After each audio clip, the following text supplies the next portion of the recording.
వేదికగానే గర్జిద్దామా? సభా వేదికను భాగ్యనగరం దగ్గరకు షిఫ్ట్ చేద్దామా? ఎక్కడ సభ పెడితే సక్సెస్ అవుతుందని లెక్కలు వేసుకుంటోందట బీఆర్ఎస్ పార్టీ. సిల్వర్ జూబ్లీ ఉత్సవాల్లో భాగంగా వచ్చే నెల 27న ఓరుగల్లులో బహిరంగ సభ పెట్టాలనుకున్నా ఎందుకో పునరాలోచనలో పడ్డట్టు తెలుస్తోంది. వరంగల్ నుంచి ఘట్కేసర్ కు వేదికను షిఫ్ట్ చేయాలని ప్లాన్ చేస్తోందట. గులాబీ పార్టీ సభా వేదిక మారడం ఖాయమేనా? ఎందుకు కారు స్టీరింగ్ తిప్పుతోంది?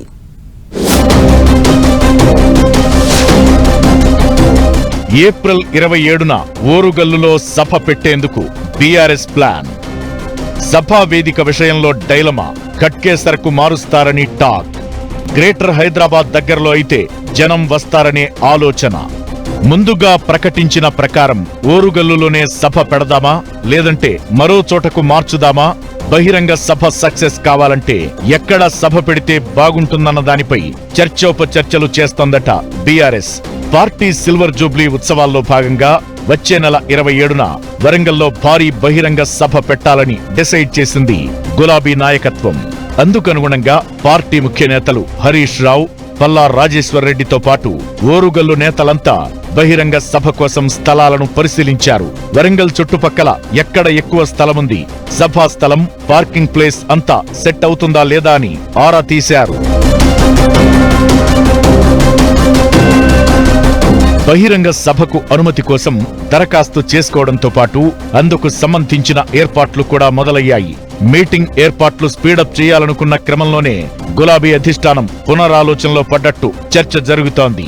ఉద్యమ కాలంలో 9.5 ఏళ్లు అధికారంలో ఉన్నప్పుడు బీఆర్ఎస్ ఎన్నో బహిరంగ సభలు నిర్వహించింది. కనీ విని ఎరుగని రీతిలో లక్షల మందితో సభలు, సమావేశాలు ఆర్గనైజ్ చేసింది. ఎప్పుడు ఏ కార్యక్రమానికి పిలుపిచ్చినా లక్షలాది మంది తమ సభలకు తరలివస్తారనే ధీమా ఆ పార్టీలో కనిపించేది. కానీ ఇప్పుడు మొట్టమొదటిసారి ప్రతిపక్షంలోకి వచ్చాక నిర్వహించాలనుకుంటున్న సభ విషయంలో మాత్రం కొంత ఆందోళన కనిపిస్తున్నట్లు చర్చ జరుగుతోంది. ఇదే వరంగల్లో ఉద్యమ కాలం నుంచి అధికారంలో ఉన్నప్పుడు కూడా చాలా సభలు పెట్టింది బీఆర్ఎస్. అదే తరహాలో పార్టీ సిల్వర్ జూబ్లీ సెలబ్రేషన్ సందర్భంగా ఓరుగల్లు వేదికగా భారీ సభ పెట్టాలని అనుకున్నప్పటికీ బీఆర్ఎస్ నేతలకు కొంత సందేహం కలుగుతోందనే టాక్ వినిపిస్తోంది. వరంగల్లో సభ నిర్వహించే ప్రాంతం అందరికీ అనుకూలంగా లేకపోవడంతో బీఆర్ఎస్ అధిష్టానం పునరాలోచనలో పడినట్టు తెలుస్తోంది. సమయం కూడా ఏప్రిల్ చివరి వారం కావడం, ఎండలు విపరీతంగా ఉంటే ఇబ్బందులు రావచ్చని భావిస్తున్నారట. దూర ప్రాంతాల నుంచి వరంగల్కు జనం తరలి వస్తారా రారా అన్న అనుమానం కూడా పట్టి పీడిస్తోందట. ఓరుగల్లులో బహిరంగ సభ నిర్వహిస్తే సక్సెస్ అవుతుందా లేదా అన్న డౌట్లో గులాబీ నేతలు ఉన్నారట.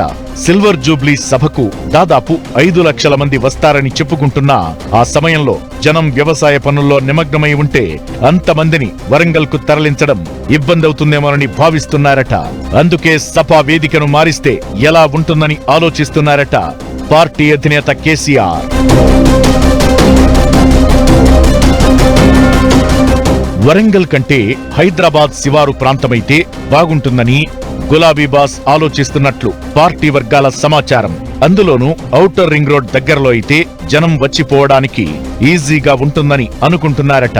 అందుకే వరంగల్ కంటే మేడ్చల్ నియోజకవర్గం పరిధిలోని ఘట్కేసర్లో సభ పెట్టాలని ఆలోచిస్తున్నట్టుగా తెలుస్తోంది. ఇక్కడ బహిరంగ సభ నిర్వహించేందుకు చాలా అనుకూల అంశాలున్నాయని బీఆర్ఎస్ నేతలు చెబుతున్నారు. గ్రేటర్ హైదరాబాద్ లో కాంగ్రెస్ కంటే బీఆర్ఎస్ కు ఎక్కువ మంది ఎమ్మెల్యేలు ఉన్నారు. జీహెచ్ఎంసీతో పాటు శివారు ప్రాంతాల్లో పార్టీకి క్యాడర్ కూడా గట్టిగానే ఉంది.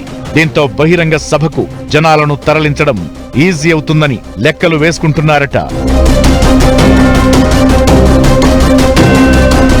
గ్రేటర్ పరిధిలోని ప్రతి నియోజకవర్గం నుంచి 10,000 మందిని తరలించేలా ఎమ్మెల్యేలకు టార్గెట్ ఇచ్చినా 3 లక్షల వరకు జనాలు వస్తారని, మిగతా జిల్లాల నుంచి 2 లక్షల మందిని తరలిస్తే తాము అనుకున్న 5 లక్షల మందికి రీచ్ అయిపోతామని అనుకుంటోందట బీఆర్ఎస్ పార్టీ.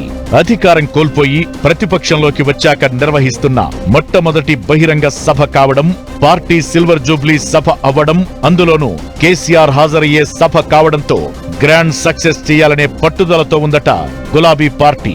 అందుకే ఎక్కడ ఏ చిన్న పొరపాటు జరగకుండా భారీగా జనాన్ని తరలించి బహిరంగ సభను విజయవంతం చేసేలా అడుగులు వేస్తోంది. వరంగల్ వేదికగానే సభ నిర్వహిస్తారా? లేక ఘట్కేసర్ కు షిఫ్ట్ చేస్తారా అన్నది చూడాలి మరి.